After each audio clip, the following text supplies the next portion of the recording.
2010. Tá? E em 2011, apesar de essas medidas demorarem a ter efeito, começa o governo Dilma, que ela já está um pouco diferente, passou por aquele processo para ganhar as eleições, tem que tirar o óculos, etc. Só que ela mudou também, a gente vai ver, um pouco as ideias, né? Ela já não passou a achar tão rudimentar essa política de ajuste fiscal, que explica em grande parte essa piora que começa a ser sentida em 2011. Além bom, teve a posse da Dilma com esse consenso fiscalista, que eu chamaria assim no Brasil, que dizia que a restrição ao crescimento, né, os problemas que começaram a aparecer na indústria, etc., vinham do fato dos juros continuarem altos, a taxa de juros, apesar de ter baixado ao longo do tempo, continuava alta, e o câmbio muito valorizado. Qual seria a solução para esse problema? Para o Brasil continuar no processo de crescimento. A ideia é de que você precisaria reduzir essa taxa de juros, não dava mais daquele jeito. Só que se você reduzir a taxa de juros, teria dois problemas. Dois fatores positivos por um lado, mas poderia gerar um problema de inflação. Você teria um aumento do investimento privado muito forte, então um aumento de demanda muito forte por isso, e você teria uma depreciação da taxa de câmbio que levaria a um grande boom das exportações. Então, se você fizesse essa política de baixar os juros e depreciar o câmbio, você teria um choque de demanda muito forte. Se continuasse com a mesma política fiscal de antes, expansionista, você teria provavelmente inflação de demanda. Então começou a ganhar espaço esse consenso, e daí não são os ortodoxos, são os keynesianos brasileiros e que começaram a dar conselhos para presidente e começou a ganhar espaço esse tipo de visão.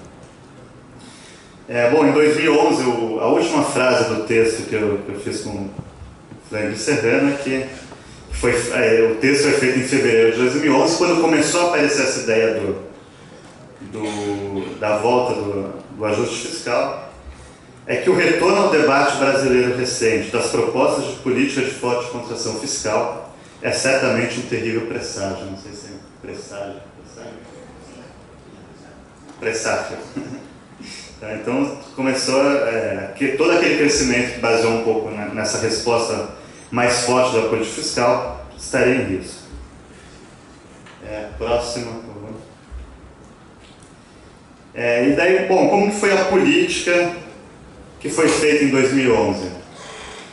Realmente foi feito isso que era proposto, né? Foi uma diminuição da taxa básica de juros a partir da metade de 2011 e também uma diminuição do spread dos bancos públicos, principalmente o Banco do Brasil e a Caixa, que atuavam como oligopolistas no mercado bancário brasileiro, né? Eles fixavam a taxa muito alta e parece que a Dilma deu uma ordem lá para baixar e eles realmente foram baixando as taxas de mercado e de fato baixou bastante. E os bancos privados foram atrás, que começaram a perder muitos clientes. Então o Banco Central, ele a política monetária começa a virar aquele problema do Banco Central conservador do Brasil, começa a ser resolvido a partir de 2011. Né? O Banco Central agora baixou bastante a taxa, continua alta em termos internacionais, mas é uma taxa de juros baixa em relação ao passado histórico brasileiro. E fez um enquadramento dos bancos privados que eu, pelo menos, nunca tinha visto nada parecido no Brasil. Tá, então a política, que agora aquele mesmo gráfico com foco no que foi feito a partir de 2011, que foi uma queda rápida, de grande magnitude da taxa básica de juros, que foi de 14% para 8%.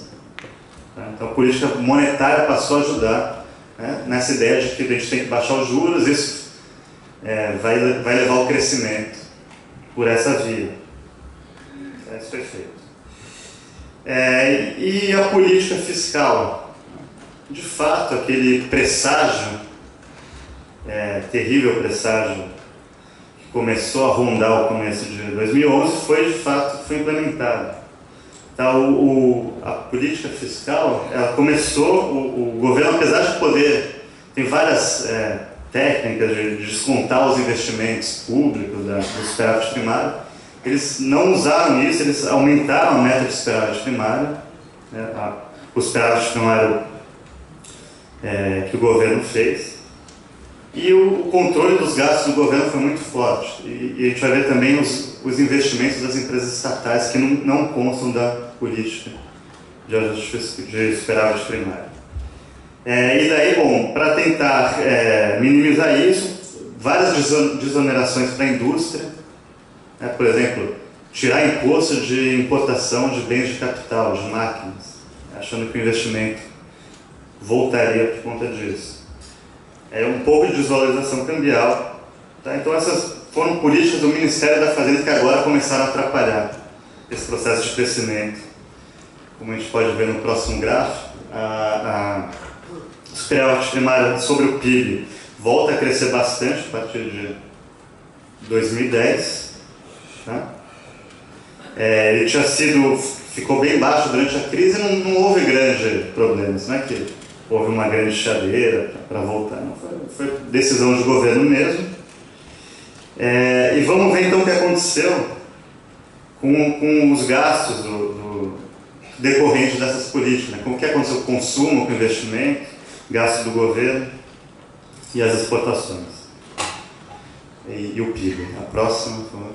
Bom, só para ver a queda do PIB, né? Ele chegou a crescer 7,5% em 2010 e hoje em dia, o último trimestre, que foi o primeiro de 2011, a coisa piorou desde então, está crescendo anualizado a 1,8%. Então, uma queda muito rápida. Oi? 1,8% agora. 1,8%. 1,8%. Próximo.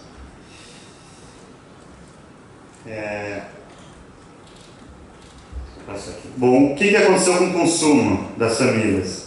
Apesar em 2010, com as medidas macropotenciais, aumento da taxa de juros, ao longo do tempo esse consumo foi perdendo fôlego, né? A partir de final de 2010 ele começa a cair, a taxa de crescimento do consumo das famílias, e mesmo com a diminuição dos juros, a diminuição do spread bancário, né? Esse estímulo ao consumo ele está cada vez caindo mais. Tá? Ele está caindo o crescimento anual de 3,5%. Tá? Mesmo com todas as medidas tomadas para voltar esse consumo expandido pelo crédito. Próximo. O que explicaria essa queda do consumo e por que esse consumo não voltou com as medidas que achavam que seriam expansionistas? O problema é que o endividamento das famílias está, de certa maneira, considerável, a renda privada está crescendo muito pouco e os juros são muito altos. Tá? Então, as famílias estão muito endividadas, elas refinanciam, né? Mesmo com juros mais baixos, elas refinanciam para pagar dívidas antigas e não estão comprando mais carros, mais eletrodoméstico, alguma coisa do tipo, como imaginavam que ia ser. Tá? Que foi feito quando a renda estava em expansão, teve um efeito. Agora, com a renda crescendo muito pouco, já com certo endividamento, o consumo não está respondendo como esperado. Tá? O segundo ponto é o crescimento. Pode passar, por favor. É a taxa de crescimento das exportações, porque o governo está botando a culpa na crise internacional para essa desaceleração recente. Se a gente olhar o crescimento das exportações, ele diminuiu em relação a 2010, final de 2010, quando teve um grande choque de commodities, né, que o Brasil exporta muito commodities. Mas ele não está muito mais baixo do que todo o período de crescimento. É uma média de 5%, que não é tão ruim. Então é difícil culpar essa desaceleração. Se o PIB está crescendo 1,8% e as exportações estão crescendo mais do que isso, é difícil dizer que a culpa foi da crise internacional. Pode passar. Então, será que a crise europeia é a grande causa da desaceleração? Daí o próximo gráfico mostra a situação do balanço de pagamentos, o saldo do balanço de pagamentos. Essa linha vermelha, roja, é o saldo do balanço de pagamentos, que de fato está caindo um pouco, mas ele está positivo, ele está acumulado em 12 meses. É um saldo acumulado de 50 bilhões de dólares. Tá? Que não é desprezível, 50 mil milhões.